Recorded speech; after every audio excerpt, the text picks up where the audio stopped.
యవ్వనకాల తరంగాలు కథ రచన పాండ్రంకి సుబ్రమణి.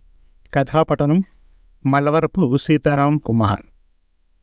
వాసుదేవరావు పడకపై నుంచి లేచి అటు వెళ్లాలో ఇటు వెళ్లాలో తెలియని రీతిన కళ్ళను ఆరమూడ్చి మెల్లగా నడుస్తూ ఇంటి డాబాపైకి వచ్చాడు. అదేదో మొదటిసారి భౌతిక ప్రపంచంలోకి వచ్చిన గ్రహాంతరవాసిలా కళ్ళు విప్పార్చి చూడసాగాడు. ఉదయకాలపు చల్లగాలులు దేవనర్తకి లయాన్విత పాదాల సవడిలా అల్లనల్లన వీస్తున్నాయి. చెట్ల కొమ్మలపైన కొమ్మన ఎగురుతున్న పిట్టల తోకలు కనిపిస్తున్నాయి. ఉడతలు అదేదో అత్యవసర కార్యానికి వెళ్తున్నట్లు వృక్ష శాఖలపై ఎగిరిగిరి పరిగెత్తుతున్నాయి. ఒకటినొకటి ఢీకొట్టుకుంటున్నాయి. దూరం నుంచి వసంతగానాన్ని గుర్తుకు తెచ్చేలా కోకిలమ్మ కమ్మగా లాలనగా కూస్తుంది. అంతటి కమ్మదనం ఎవరిచ్చారో ఆ పికారికి. దాని గొంతున ఎప్పుడో గగన మార్గాన పోతున్న గంధర్వులెవరో అమృత భాండం గుమ్మరిచ్చి ఉంటారు. కళ్ళజాలు లాల్చీతో తుడుచుకొని తేరి చూశాడతను. వసంత ఆగమనానికి స్వాగతిస్తూ వనశోభలు వెళ్ళి విరుస్తున్నాయి. అక్కడేమో పక్షులు రాగాలు తీస్తూ పాడుతున్నాయి. ఇక్కడేమో తోటలోని మొక్కలు పల్లవిస్తూ పులకిస్తున్నాయి. సుమ బాలలేమో పరవశిస్తూ తలలూపుతున్నాయి. అతడు చప్పున కళ్ళు మూసుకున్నాడు. అంతర్లోకాలలోని అనామకుడికి అంతులేని చోటిస్తూ పరిసరాల వైపు కన్నెత్తి చూడకుండా తను ఎన్ని సుందర ఉదయాలను దూరం చేసుకున్నాడో. ఊరకేనా అన్నాడు ఓ కవీశ్వరుడు. ఉదయం నా హృదయం అని. అతడలా ఆలోచిస్తూ మూసిన కళ్ళు విప్పలేదు. వేడెక్కించే ఉద్రేకపు క్షణాల్లో పుట్ట మునిగి మత్తెక్కించే ఉచ్ఛ్వాస నిశ్వాసాల రాసకేళీలో ఒరిగి తరిగి ఎన్ని రాత్రులు ఒడ్డు తెలియని తీరాలకు కొట్టుకుపోయాడో. ఎట్టకేలకు కథనికి వచ్చిన రోబోలా నడిచి వచ్చి ముఖ ప్రక్షాళనం గావించుకొని హాల్లోకి వచ్చాడు వాసు. డైనింగ్ టేబుల్ పైన బ్రేక్ఫాస్ట్ సిద్ధంగా ఉంది. తోడులేని ఒంటరి బ్రతుకు. ఒంటరిగానే తినాలి మరి. పలకరింపుల చిలకరింపులకు దూరంగా బాహ్యంగా చూస్తే అంతా అందుబాటులో ఉన్నట్లే ఉంటుంది. జీవితం పుష్కలంగానే ఉంటుంది. తరచి చూస్తే ఎవరో రిక్త హస్తం చాచి చూపిస్తున్నట్లు ఉంటుంది. అదేదో పేరు తిరిగిన శూన్య ప్రపంచంలో ఈదుతున్నట్లుంటుంది. ఎందుకో మరి చాలా రోజుల తర్వాత చిన్నప్పుడు తల్లి అనే మాటలు గుర్తుకు వచ్చాయి. తన వేగిరపాటుకి కసిరేది. అదేమిట్రా చిన్నోడా, ఆకలి నీకొక్కడికేనా? మీ అక్కయ్య మీ నాన్న కూడా రావద్దు? ఎన్నిసార్లు చెప్పాలి అందరితో కలిసే తినాలని, అదే సంస్కారమని? అవన్నీ ఉరుకుపాటుతో గుర్తుకు తెచ్చుకుంటూ డైనింగ్ టేబుల్ ముందు కుర్చీ తీసుకొని కూర్చుంటూ చిన్నగా నవ్వుకున్నాడతను. ఇప్పుడు అక్కయ్య యూరప్లోనో లాటిన్ అమెరికాలోనో ఏ మూలన సంసార జీవితం గడుపుతోందో. దానికి తనంటే చాలా ప్రేమ. ఇక అమ్మా నాన్నలైతే అదేదో తొందర పని ముగించడానికి వెళ్తున్నట్లు పైలోకాలకు ఒకరి తర్వాత ఒకరుగా వెళ్ళిపోయారు క్యూ కట్టి. ఆశల ఆరాటంలో పడి ఉద్వేగాల ఒరిపిడికి అలవాటు పడి పెళ్లి పేరంటాలు వద్దంటూ మెవారీకి బిజినెస్ మ్యాగ్నెట్గా మారిన తమ ఒక్కగానొక్క కొడుకు కోసం వాళ్ళెప్పుడైనా ఆలోచిస్తున్నారా? శివలోకంలో ప్రబధుల మధ్య జపతపాలు చేస్తూ తెగ హడావిడి పడిపోతూ ఉంటారు. క్రింది లోకాలకు మరొక మారు ససేమిరా రాకుండా ఉండడానికి, మరొకసారి మానవ జన్మ ఎత్తకుండా ఉండడానికి. అప్పుడు అతడి ఆలోచన చెదిరింది. పర్సనల్ అసిస్టెంట్ వినాయకం వచ్చి ప్లేట్లో పెట్టి ఏదో ఉత్తరాన్ని భవ్యంగా అందించాడు. అది చూసి విసుగ్గా ముఖం పెట్టాడు వాసుదేవరావు. నీకెన్నిసార్లు చెప్పాలి వినాయక, అర్జీలు ఇవ్వడానికి తీసుకోవడానికి సమయము సందర్భము ఉందని, వాటిని అందుకోవడానికి కంపెనీలో విడిగా పబ్లిక్ రిలేషన్ విభాగం ఉందని, నీకేది తోస్తే అది చేస్తావా, ఫేవరెటిజం, నీకు కావలసిన వాళ్ళ పట్ల పక్షపాతం, ఆదమరుపున ఉన్నప్పుడు అప్పటికప్పుడు నా చేత పనులు ముగించుకోవాలన్న ఆరాటం, అంతే కదూ. వినాయకం వెంటనే బదులివ్వకుండా కాసేపు అక్కడే నిల్చుని నిదానంగా బాస్ వైపు చూస్తూ నోరు తెరిచాడు. మ్యాటర్ అది కాదు సార్. అతను వారం రోజులుగా మన ఇంటి చుట్టూనే తిరుగుతున్నాడు సార్. మాటిమాటికి తూలి పడిపోతూ ఉంటాడండి. అడిగితేనేమో మీకు బాగా తెలిసిన వాడు అంటాడండి. అప్పటికి మరీ హార్ష్గా ఉండకూడదని నన్ను నేను సంపాదించుకుంటూ నచ్చజెప్పానండి. మీది నిమిష సమయం అంటే లక్షలతో సమానమని. వింటే కదా, నీరసంగా ఉన్నాడు కదానని ఫలహారంతో పాటు పానీయాలు కూడా ఇచ్చి పంపించేవాడినండి. ఏమైందో ఏమో, ఇప్పుడేమో అతడు కనిపించడం లేదండి. మీకు అతడి గురించి 2-3 సార్లు చెప్పడానికి ప్రయత్నించానండి. శేషయ్య కూడా వచ్చి చెప్పాడండి. మీరు బిజీగా చేయి విదిలిస్తూ తర్వాత అంటూ వెళ్ళిపోయారండి. తన ఊసు సంభాషణలోకి వచ్చేటప్పటికి శేషయ్య చప్పున చేతులు కట్టుకొని ముందుకు వచ్చి నిల్చున్నాడు తలుపుతూ. శేషయ్య ఆ ఇంటికి తనకి నమ్మిన వంటూ.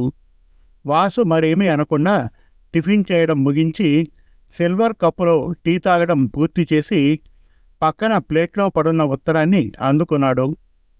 ఉత్తరం మడత విప్పిన వెంటనే అందులో నుంచి ఏదో ఫోటో వచ్చి పడింది. ఉత్తరం మాత్రం చాలా చిన్నది. వాసు, నేను సోమరాజుని. ఒక విధంగా నిన్ను చూస్తూ ఉంటే చెప్పలేనంత గర్వంగా ఉంది, అంత ఎత్తుకి ఎదిగిపోయినందుకు. మరొక విధంగా తలుచుకుంటే చాలా బాధగా ఉంది, ప్రాణ స్నేహితులందరినీ మూటగట్టి మూలన పడేసినందుకు. ఒకటి బాగా గుర్తుపెట్టుకో, నువ్వెంత ఎత్తుకు ఎదిగిపోయినా అందరూ స్వలాభం కోసం ప్రాకులాడరు, నీ సహాయం కోసం వెంపలాడుతూ రారు. ఎందుకంటే అందరికీ అటువంటి గత్యంతరం ఉండకపోవచ్చు. ఇక నా విషయానికి వస్తాను. నేను నిన్ను కడసారి ఓసారి చూసి వెళ్ళిపోవడానికి వచ్చాను, కొండలు కోనలు దాటి. ఈ ప్రయాణంలో మన బాల్య నేస్తాలు 4-5 చూడగలిగాను, నిన్ను తప్పించి. నాకు క్యాన్సర్ 3వ స్టేజి దాటిపోయింది. ఈ ఉత్తరం చదివి విషయం తెలుసుకుని గాబరాపడుతూ ఊరికి రాకు, ఎందుకంటే ఆ లోపల నేను కళ్ళు మూస్తాను. మన బడి రోజుల్లో మనం తీసుకున్న ఫోటో నకలుని ఇందులో ఉంచాను.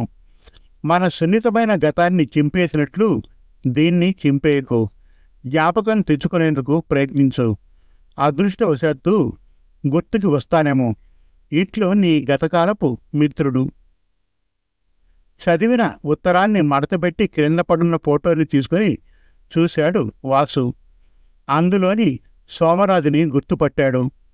గుండె కదిలినట్లయింది. కొన్ని క్షణాలు పొలబారుతూ ఊపిరి అందుకోవడానికి ఇబ్బంది పడ్డాడు. ఒకరోజు తను కాలుజారి బోరుబావులో పడిపోతే కొందరు అబ్బాయిలు భయపడిపోయి ఎవరికి వారు గుడ్డా గోచి విడిచి పారిపోయారు. సోమరాజు ఒక్కడు తాడు చుట్టను తన వైపు విసిరి తనను పైకి లాగాడు, తన ప్రాణాలు కాపాడాడు. సోమరాజు గాని సమయస్ఫూర్తి చూపించి నిబ్బరంతో తాడు చుట్టను విసిరుండకపోతే తన గతి ఏమై ఉండునో. ఇక ఆలోచించలేకపోయాడు వాసు. లేచి కుడి చేతిని చాచాడు. వినాయకం దగ్గరకు వచ్చి అడిగాడు ఏం కావాలని. తనకి క్యాష్ కావాలంటూ అడిగి వినాయకం అందించిన క్యాష్ అందుకొని నేనలా వెళ్ళి వస్తాను, నా కోసం సెల్ ఫోన్ మోగించకు అంటూ కదిలాడు. అలాగే సార్, ఏ కారు కావాలంటారు? BMW లేదా మొన్న జర్మనీ నుంచి రప్పించినా? ఆగు, అంత వేగంగా మాట్లాడకు, వినే ఓపిక లేదు. I feel little moody. నేనుగా అలా వెళ్ళి వస్తాను. మరి కాసేపట్లో కామిని నా కోసం రావచ్చు, లేదా వేణి రావచ్చు. ఏదో చెప్పి పంపించే ఇద్దరిని. నా జాడ మాత్రం చెప్పకు. ఇదిగో నా సెల్ ఫోన్, నీ వద్ద ఉంచుకో అంటూ అతడు తోటలోని సిమెంటు దారివైపు మలుపు తిరుగుతూ వెనక్కి చూసి థ్యాంక్స్ అన్నాడు. వినాయకం బిత్తరపోయి నాకెందుకు సార్ థ్యాంక్స్, అవి మీ డబ్బులు సార్, మీవి మీకే ఇచ్చాను సార్ అని నీళ్లు నమిలాడు. థ్యాంక్స్ చెప్పేది నువ్విచ్చిన డబ్బుల కోసం కాదు, నా స్కూల్ ఫ్రెండ్ సోమరాజుని మన్ననతో ఆదరించినందుకు అంటూ వీధిలోకి వెళ్ళిపోయాడు వాసుదేవరావు. అంతర్లోకాలలోని అంతర్ముఖుడు అప్పుడప్పుడు అర్థానికి అందని రీతిన అనూహ్యంగా మారిపోతాడంటారు. ఇందుకేనేమో అతడలా అన్యమనస్కంగా నడుస్తూ వీధి మలుపు తిరుగుతున్నప్పుడు జోరీగలా జోరుగా వెళ్ళబోతూ ఒక అమ్మాయి మట్టి రోడ్డున పడిపోయింది. లేవడానికి ప్రయత్నిస్తూ మెలికలు తిరుగుతుంది. వాసు పరుగును వెళ్ళి ఆ పిల్లను అందుకొని నిలబెట్టి మోకాళ్లకు స్కర్టుకి అంటుకున్న మట్టిని దులిపాడు. ధన్యవాదాలు అంకుల్ అంటూ అతడి 2 పాదాలను తాకడానికి వంగబోయిందా అమ్మాయి. పాదాలు వెనక్కి తీసుకుంటూ వారించాడతను. ఇంత దానికి ఇంతటి పెద్ద నమస్కారమా అని విస్తుపోయినట్టు చూశాడు. ఆ అమ్మాయి విడిచిపెట్టేటట్లు లేదు. అలా అనకండి అంకుల్, సమయానికి ఆదుకున్నవారు దేవుడితో సమానమని అమ్మ చెప్తూ ఉంటుంది అంకుల్ అని అతడి 2 పాదాలను తాకి ముందుకు కదిలింది. అప్పుడు అతడు ఆ అమ్మాయిని ఆపి అడిగాడు, ఎక్కడికా వేగిరపాటని. గుడికి అంకుల్, అమ్మ అత్త ఎదురు చూస్తూ ఉంటారు. అప్పుడు అతనికి తెలియకుండానే అనేశాడు, ఈ వీధిలో గుడి ఉందా? దానికి ఆ పిల్ల విస్తుపోయినట్లు చూసింది. మన ఊరి గుడి మీకు తెలియదా అంకుల్? వాసుదేవరావు ఏమీ అనకుండా తలుపుతూ మరుపు తిరగబోయాడు. అతడు ఉదయకాలాన బాల్కనీలో గుడిగంటలు మోగడం వింటూ ఉంటాడే గాని గుడి దర్శనం చేయాలన్న తలంపు పుట్టలేదు. తన చూపులో టైం ఈజ్ మనీ కదూ. ఈసారి ఆ అమ్మాయి అతడి దగ్గరకు వచ్చి ఆపింది. అటు కాదు ఇటు అంటూ అతడి చేతిని పట్టుకుంది. ఎక్కడికన్నట్లు తల విదిలించి చూశాడతను. మీకు అమ్మను చూపిస్తాను. ఆ మాటకతడు ఉలిక్కి పడ్డట్టయ్యాడు. ఇదే మాట రామకృష్ణుడు తన ప్రియ శిష్యుడు వివేకానందుడితో అనలేదు? దేవుణ్ణి నేను చూడడం కాదు, నీకు చూపిస్తాను అని. అతడిక ఏమీ అనకుండా ఏదో వశీకరణకు లోనైనట్లు ఆ పిల్ల వెనుక నడవసాగాడు. ఆ పిల్ల నడుస్తూనే చెప్పింది తన పేరు మంగళ అని, 4వ తరగతి అని. ఇద్దరూ కాసేపటికి అంబ గుడికి చేరుకున్నారు. అక్కడ 2 స్త్రీలు మంగళ కోసం ఎదురు చూస్తూ నిల్చున్నారు. కూతుర్ని చూసిన వెంటనే అదేమిటే అంత ఆలస్యం అనబోతూ వాసుదేవరావును చూసి ఆగిపోయిందామె ప్రశ్నార్థకంగా చూస్తూ. అప్పుడు మంగళ వివరించింది, అంకుల్, మన ఊరి అంకుల్. నేను పరిగెత్తుకుంటూ వచ్చి మట్టిలో పడిపోతే నన్ను లేవనెత్తి నిల్చోబెట్టారు. పేరు తెలీదు. నేనే అమ్మను చూపిస్తానని తీసుకువచ్చాను. అతడు అవునన్నట్లు తల ఊపాడు. ఆమె చేతులెత్తి నమస్కరిస్తూ తమను పరిచయం చేసుకుంది. నా పేరు వత్సల, బృహస్పతి కాలేజీలో సీనియర్ లెక్చరర్గా ఉంటున్నాను. ఈమె మా ఆడబడుచు వసుంధర, యుఎస్లోని జార్జియా నుండి వచ్చింది. మా అత్తామామలతో వెళ్ళి అక్కడే ఉండిపోయింది. మా అత్తామామలు పోయిన తర్వాత ఇక అక్కడ ఉండనని మూటాముల్ల సర్దుకొని ఇక్కడికి వచ్చేసింది. తెలుగు సంప్రదాయాలంటే ప్రాణం, పద్యాలంటే మరీను. అక్కడున్నప్పుడు రాసిన 2 తెలుగు మాన్యుస్క్రిప్ట్లను ఇక్కడ ప్రచురించాలని పూనుకుంది. మరి మీరు అంటూ చూసింది అతడి వైపు. అతడు వెంటనే బదులివ్వలేదు. తన స్థాయి గురించి చెప్తే స్త్రీలిద్దరూ తొలగిపోతారేమో. ఆ తర్వాత మాటల కందని ఈ ఆప్యాయత నీరుగాని పోతుందేమో. కానీ చెప్పక తప్పదుగా. అందువల్ల చెప్పాడు, వాసుదేవరావు నా పేరు. నిర్మల్ గార్మెంట్స్ గురించి వినే ఉంటారు. ఆ మాటతో వత్సల ఆశ్చర్యంగా చూసింది. మీరా? మిమ్మల్ని ముఖాముఖి చూడలేదు గాని మీ గురించి విన్నాను. మరి మీరిక్కడ ఏం చేస్తున్నారు సార్? ఈ చిట్టిదానితో గుడికి నడిచే వస్తున్నట్లున్నారు. సారీ. మరి మీ ఆవిడ? ప్లీజ్ ఇబ్బంది పడకండి.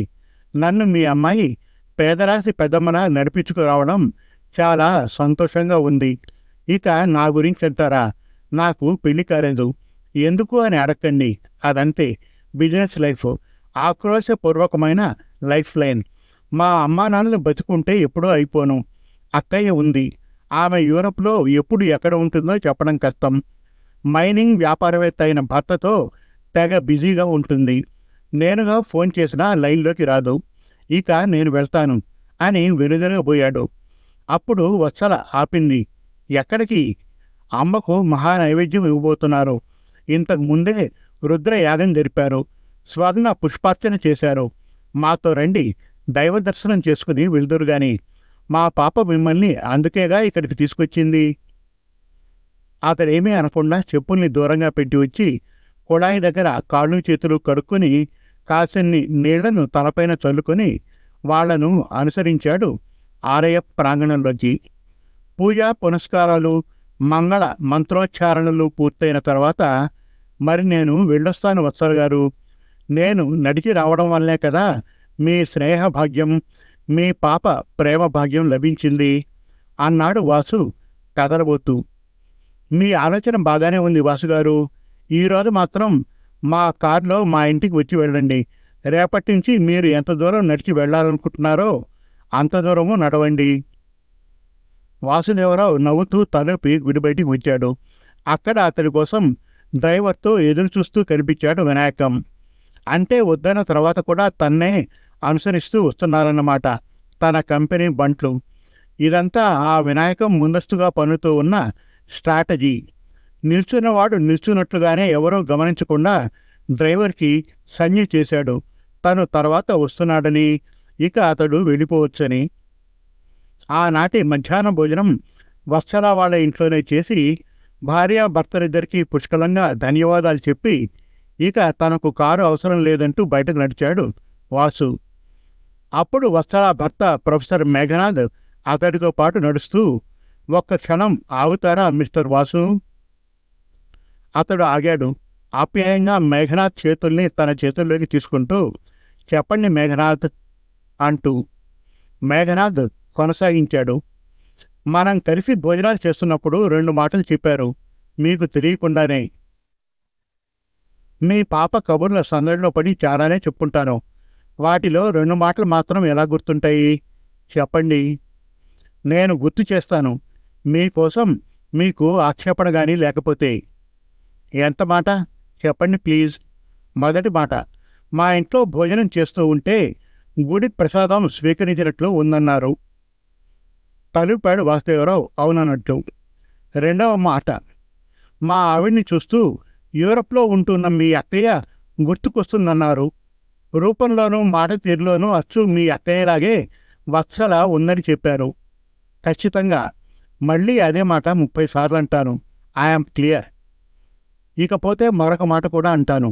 ఇప్పుడు మీ ముందు నిక్కచ్చిగా అంటాను. మీ ఇంటితో నాకేదో పూర్వబంధం ఉన్నట్లు అనిపిస్తూ ఉందని. గుడ్. అదే చొరవతో అంటున్నాను. సావధానంగా వినాలి. మరింత ఆలస్యం చేయకుండా మీరు ఓ ఇంటివాడు అవ్వాలి. ఆ మాట విన్నంతనే ఆశ్చర్యంగా చూశాడు వాసు. ఇంత అకస్మాత్తుగా పెళ్లి చేసుకోమంటే నేనేం చెప్పేది చెప్పండి. బిజినెస్ ప్రపంచంలో నా జీవితం కట్టుబాట్ల గట్టు దాటి చాలా దూరం వెళ్ళిపోయింది. ఇంకా వెళ్ళిపోతూనే ఉంది. నేను చెడ్డవాణ్ణి కాకపోవచ్చు. నా వల్ల ఎవరి కొంప విధ్వంసానికి లోను కాకపోవచ్చు. కానీ నాది సరళమైన జీవన ప్రయాణం మాత్రం కాదు. అడ్లదిడ్డంగా సాగుతూ వచ్చింది. మా అక్కయ్య కానీ నాతో ఉంటే నా జీవితం మరోలా ఉండేదేమో.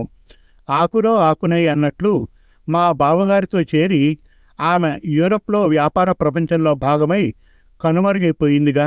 ఇక ఆఖరి మాట, ఖచ్చితమైన మాట, వ్యాపారినై కపటధారినై ఎవరిని నమ్మాలో ఎంతవరకు నమ్మాలో తెలియకుండా ఉంది.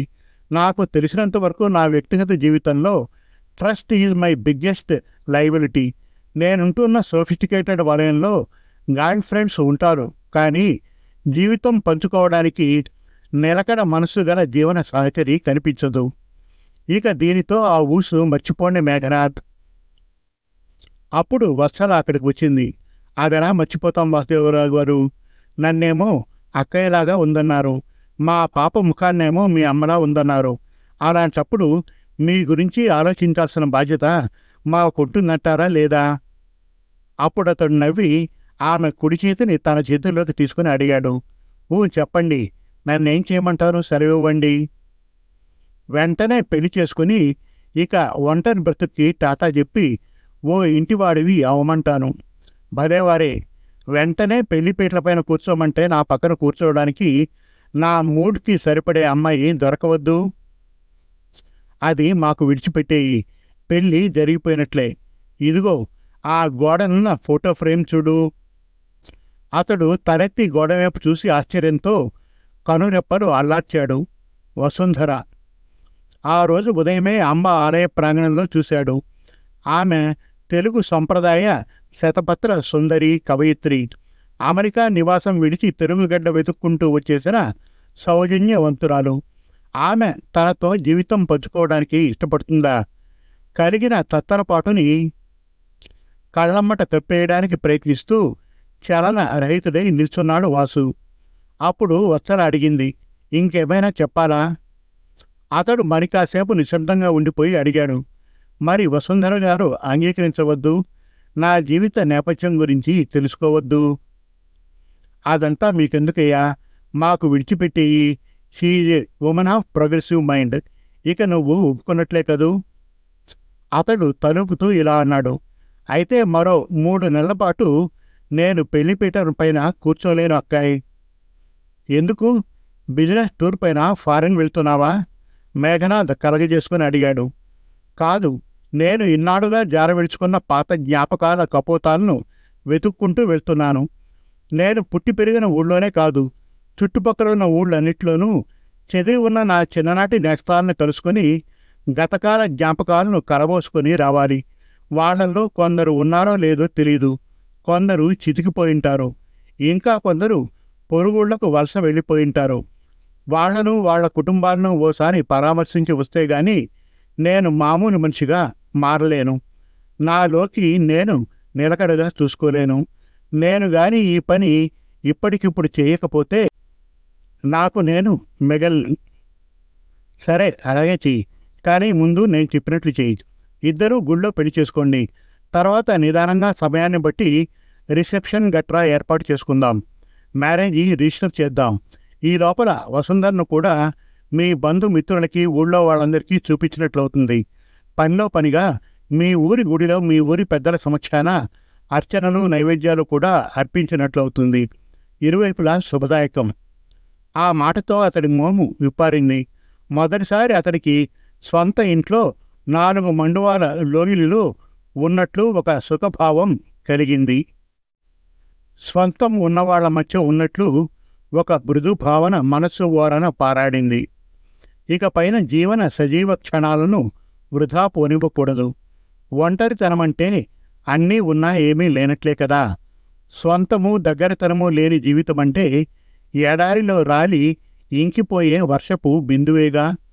అతడలా అంతర్మథనానికి లోనవుతూ చెమ్మగిలిన కళ్ళతో చప్పున వంగి భార్యాభర్తలిద్దరి కాళ్లకు నమస్కరించాడు. సమాప్తం.